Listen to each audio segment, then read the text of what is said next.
All right, I had a moment to go into the restroom and spruce up my hair real quick, but I didn't do it for the video. I did it for me because that's how I felt. I was like, psh, they don't need to see me too personal. They don't be all up in my business like that. You know, I just got from the bed and I just woke up and said, shukran. I was like, psh. But I like to be real. And I like people to know me as a real person because when you know the real person, it's not like you're unapproachable. You're not real. Some people don't want to approach you. They don't want to be your friend. They don't want to be they don't want you to guide them in some way. Unless oh my God, she's so glamorous. Oh, she this and that. But if you can be glamorous and you could be real, it could be better. Like for instance, I love it when I put my glasses on. It looks so sophisticated. Oh my God. Do you see that? Looks so good. Okay, this is what happened. My glasses all dirty. Okay, this is what happened. The number 1111. I wasn't talking to anybody at that time. I think I was probably like looking at a video or listening to music at the time. And it's a master number.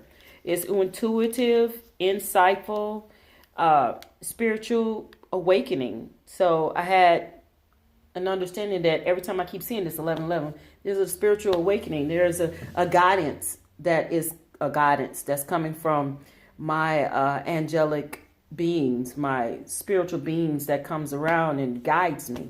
So therefore, it's a great thing, and I need to pay more attention to when they're around and what I'm doing at that time that spiritual angelic number comes along. Like 1414 was my next number. Now, that's not long ago, which is I put my numbers in military time. So it would be 214.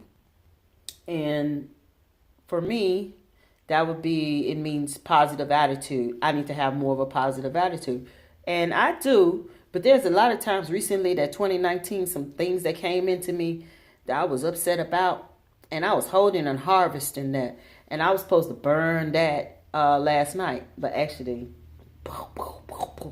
had a little release from that last night.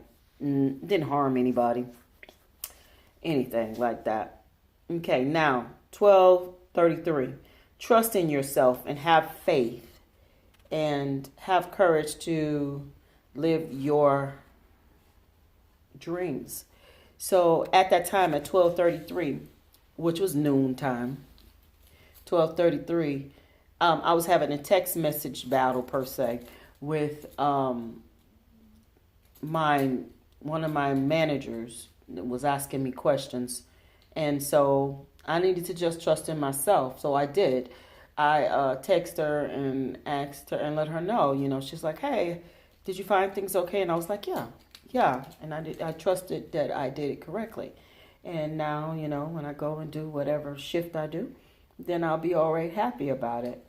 And then I have to deal with the other manager and talk to her, being that she's supposed to be my same zodiac. Just because people are your same zodiac don't mean that they act like you or they believe in you, because everybody has a different background and upbringing and feelings about things. And so they might have similarities, but the fact that they came from where they came from is going to reflect how they act towards you. They don't know your background. And even if they did, it doesn't mean that they have that type of compassion you might have, or they may not be an empath, that kind of compassion for like you have for life or persons, or that kind of sensitivity to your degree. Okay, now 1313, that means I'm surrounded by loving beings, positive energy, and just a mean to remain and stay positive. So yeah, watch your numbers that you see, and that occasionally you'll see these numbers coming up. It's just instrumental in your life, and know that you're not alone, and that there is some type of guidance that's assisting you. And if you seek the guidance, you will get the guidance you need to know, in that retrospect. So I'm doing a lot of cleaning. A lot of people say, oh, spiritual cleaning or whatever. You're supposed to do that like in 2019 at midnight and all that. I do my cleaning whenever I want to do my cleaning. I pay my bills. You pay your bills. You do your cleaning when you want to do cleaning. A lot of people do cleaning in March. Some people say, I do daily cleaning.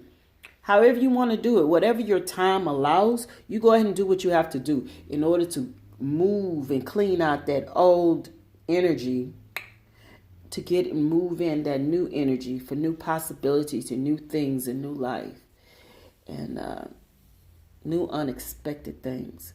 So I'm looking forward to the new year, this new year. Today is 1/1, so 2020, which is all cool and everything. So I'm gonna try to see if I can get rid of what was in the 2019 feelings of what I had harbored in 2019 to bring to the 2020 something more positive and more renewing. And anybody that you have that is around you, surrounding you, or getting your midst that has that negativity flowing around, bruh, you need to get rid of that. You really do. You need to move it on because it'll keep you stagnated where you at. Sometimes when you're reflecting on that bad stuff that happened, it keep you right where you at. But if you reflect on it a moment and disperse it and move on to the next level, next thing, the next positive thing, you'll see things will get better for you. Hope this helped you. This is Coach Rudy, and have a great, prosperous 2020. Enjoyable, reliable, lovable 2020. Compassionate, positive, encouraging 2020. Bye now.